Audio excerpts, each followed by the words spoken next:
T20 विश्वकप अगाडि warm up match पहिलो वार्म अप म्याचमा नेपालले आज युएईलाई 7 विकेटले भर्खरै हराएको छ। चेन्नाई सुपर किङ्सको होम ग्राउन्ड चेपकमा खेलिरहेको त्यो गेममा नेपालले युएईलाई 7 विकेटले हराएको हो। र नेपालको लागि एकदमै बवाल, हामीले खोजेको ब्याटिङ लाइनअप यही नै थियो, एकदमै राम्रो।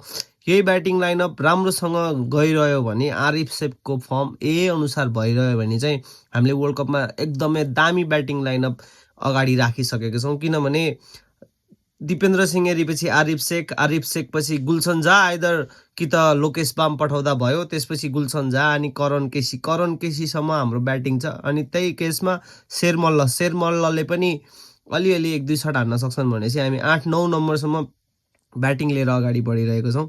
यदि यही फर्ममा केटाहरू भएर इम्पोर्टेन्टली आज के भइदियो, दिपेन्द्र सिंह एरीले पनि हाफ सेन्चुरी हाने र त्यो पुरै इनिङभरि दिपेन्द्र सिंह एरी र आरिफ शेख एकदम कन्ट्रोल देखिन्थे। हुन त युएई हो, ओभर हाइप गर्नु त हुँदैन, तर पनि यदि यही कुरामा अगाडि बढिरहने हो, यही स्ट्यान्समा चाहिँ जाने हो भने हाम्रो ब्याटिङ लाइनअपको एउटा जवाफ चाहिँ हामीले पाएको छौँ।